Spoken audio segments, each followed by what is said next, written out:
Hey everyone, welcome to CLAT Point and let's start today's The Hindu News discussion जो कि CLAT and other law entrance test के लिए important हो सकता है। तो चलिए फिर शुरुआत करते हैं। सबसे पहला आर्टिकल जो आज का है वो है Supreme Court tells UP to file status report on Lakhimpur Kheri in 24 hours. जैसे कि मैंने आपको कल के सेशन में बात बताई थी कि सुप्रीम कोर्ट ने सू मोटो कॉग्निजेंस लिया है लखीमपुर खीरी वाले मैटर को लेके। और सू मोटो कॉग्निजेंस के बारे में हमने देखा था कि जिसमें सुप्रीम कोर्ट खुद से कोई मैटर सुनने के लिए डाल लेती है, और उसी के चलते हुए सुप्रीम कोर्ट ने अभी यूपी गवर्नमेंट से कहा है कि भैया 24 आवर्स के अंदर पूरी स्टेटस रिपोर्ट दीजिए। ये बताइए कि भैया जो इसमें ये दोषी थे आप उनको पकड़ने के लिए क्या कर रहे हैं, कौन दोषी है, कौन आप इसमें कहाँ तक आपकी जांच पहुंच पाई है, उन परिवारजनों की कैसे मदद कर रहे हैं, एक्सेट्रा एक्सेट्रा। चलिए फिर बढ़ते हैं आगे बढ़ने से पहले हमारे कुछ कोर्सेज हैं क्लैट एलएलएम के लिए, क्लैट यूजी जो प्रिपेयर कर रहे हैं, पीयू बीएलएलबी ऑनर्स की जो 5 साल की तैयारी कर रहे हैं, इसके लिए तो आप इन कोर्सेज को हमारे ऐप पे जाके डाउनलोड कर सकते हैं, सब्सक्रिप्शन ले सकते हैं। आप हमारी ऐप को डाउनलोड करके इन कोर्स का सब्सक्रिप्शन ले सकते हैं। और करना क्या है, ऐप डिस्क्रिप्शन में लिंक है या फिर प्ले स्टोर पे जाके क्लैट पॉइंट आपको सर्च करना है, आपको हमारी ऐप मिल जाएगी। अगर आप डेस्कटॉप से विजिट कर रहे हैं तो आप हमारी वेबसाइट www.clatpoint.com पे जाके भी चीजें देख सकते हैं। चलिए बढ़ते हैं आगे। आज का अगला न्यूज जो है वो है टेंजेनियन नॉवलिस्ट विन नोबल। तो यहाँ पे टेंजेनिया के ये नाम जो है सामने आया है, अब्दुल रजाक गुरना। इनको यहाँ पे नोबल प्राइज इन लिटरेचर 2021 दिया गया है।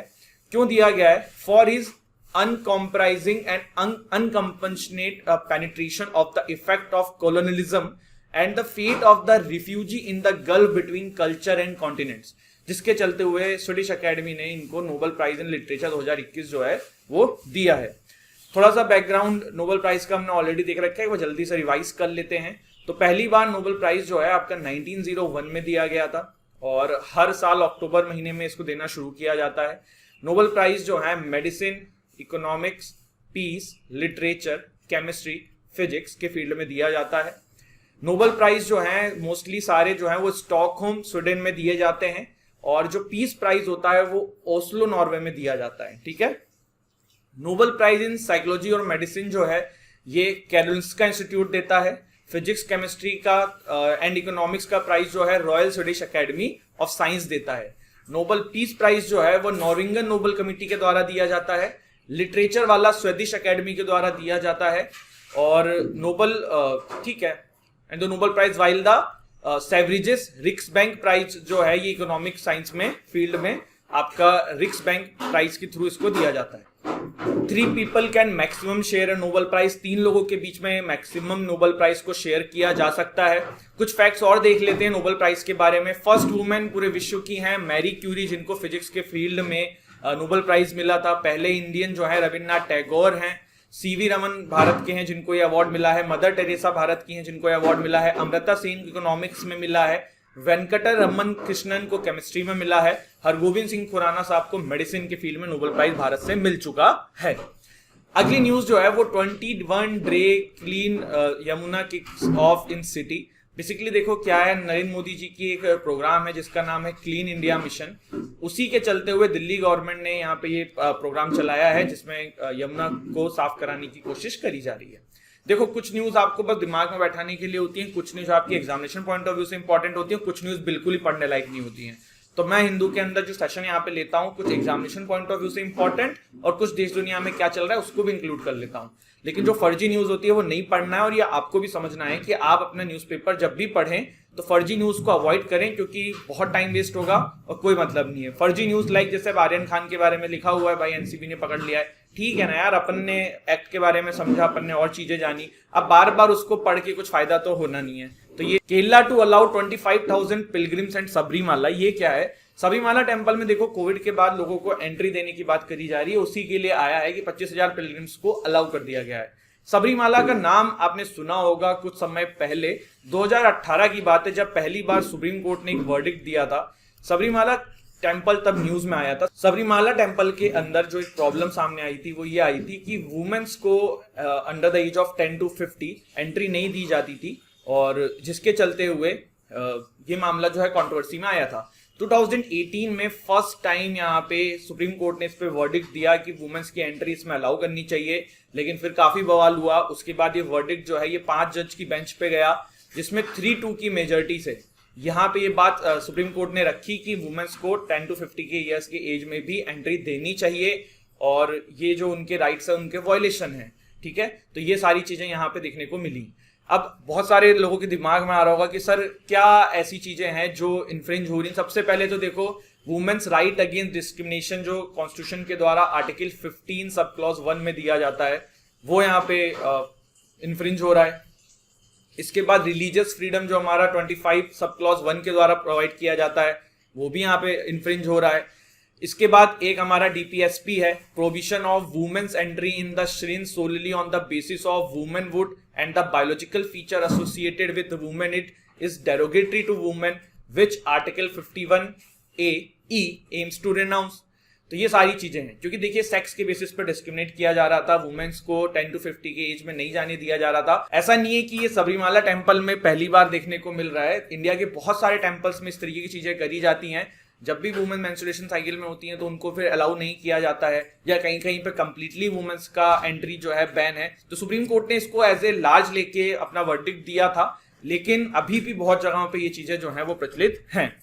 आगे बढ़ते हैं, UK to drop a 10 days quarantine for Indians. आपको पता होगा कि यूके ने 10 दिन का क्वारंटीन पीरियड भारत के लिए सेट किया था कि भाई भारत से कोई बंदा यूके जाएगा तो 10 दिन वहां पे क्वारंटीन रहना होगा।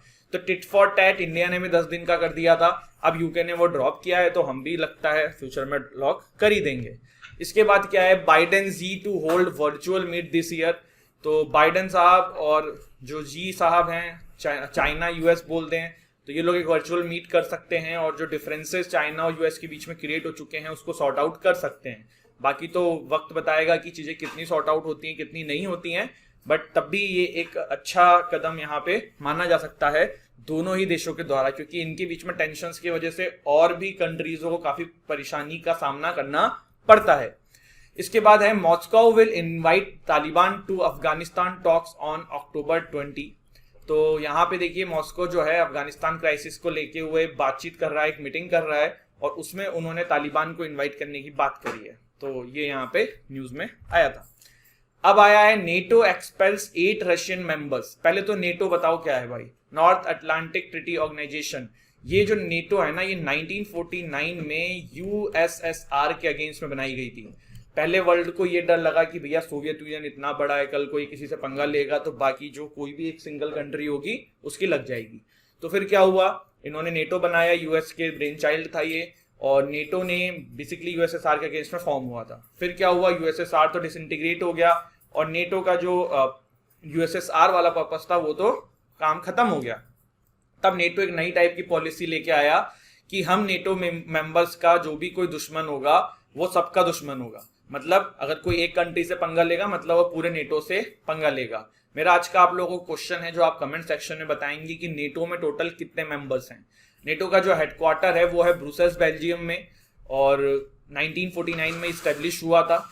अब बात करते हैं अभी क्या हुआ है। तो देखिए वैसे तो रशिया नेटो का पार्ट नहीं है, लेकिन जो मिलिट्री अलायंस होती है उसमें रशियन मेंबर्स इंक्लूड किए गए थे, लेकिन उन्हीं को एक्सपेल कर दिया गया नेटो के द्वारा और वही यहाँ पे न्यूज आ रही है। नेटो और रशिया में देखो जो पंगे स्टार्ट हुए थे ना, या फिर एक और इसी पे मुझे याद आ रहा है कि G8 ग्रुप होता था एक, जो कि अब G7 है। ये सब क्यों है, क्योंकि रशिया ने क्रीमिया करके, आपको अगर रशिया का मैप पता हो उसके नीचे यहाँ पे क्रीमिया है और यहाँ ब्लैक सी है, ठीक है। तो रशिया ने इस क्रीमिया को 2014 में एनेक्स कर लिया था। और एनेक्स कैसे किया था कि यहाँ पर रेफरेंडम कराया था और फर्जी वोट्स करा दिए थे कि कितने लोग क्रीमिया के चाहते हैं रशिया में मिलना, और ऐसा कहा जाता है कि वो वोट्स फर्जी थे और जो रिजल्ट पब्लिश किया गया वो भी फर्जी थे। बट इस तरीके से क्रीमिया को एनेक्स कर लिया गया था बाय रशिया, तो जिसके चलते हुए इन्हें G8 ग्रुप से निकाल के अलग कर दिया गया था, जिसको आज हम G7 ग्रुप बोलते हैं। और नेटो और रशिया के डिफरेंसेस भी वहां से काफी सारे शुरू हुए थे। तो ये हमारी ये न्यूज थी एंड आई होप आपको ये चीज समझ में आई हो। फिर से मैं क्वेश्चन आज का आपसे पूछ रहा हूँ, नेटो में टोटल कितने मेंबर्स हैं, कमेंट सेक्शन में जरूर बताइएगा। आप चाहें तो हमारे कोर्सेज जो हैं वो परचेस कर सकते हैं, हमारी ऐप डाउनलोड करके, डिस्क्रिप्शन में ऐप की लिंक है, प्ले स्टोर से भी कर सकते हैं, डायरेक्ट वेबसाइट विजिट कर सकते हैं, डेस्कटॉप से। PU BA LLB 5 ईयर्स के लिए कोर्स चल रहा है, क्लैट UG का GK बूस्टर चल रहा है, करंट अफेयर्स का वन स्टॉप सॉल्यूशन है फॉर क्लैट का एग्जाम जो 2022 में आप दोगे। प्लस अगर कोई LLM की तैयारी कर रहा है तो उनके लिए भी क्लैट PG का प्रॉपर कोर्स चैंपियंस बैच के नाम से चल रहा है। तो आप इन सब में अपने आप को इनरोल कर सकते हैं। अगर आपको कोई डाउट है तो आप कांटेक्ट कर सकते हैं 7011249333 पे। तो this is it guys, thank you so much, जय हिंद जय भारत। एंड यहाँ एक बार रिवाइज कर लेते हैं, रिवाइज कैसे भूल सकता हूं मैं। तो लास्ट में हमने देखा नेटो, 8 एशियन मेंबर्स, नेटो के बारे में देखा 1949, यूएसएसआर, नेटो क्यों बना था और क्या इसका मोटो था। मॉस्को ने तालिबान को इनवाइट करने की बात करी है, बाइडेन जी साहब जो हैं वर्चुअल मीट करेंगे।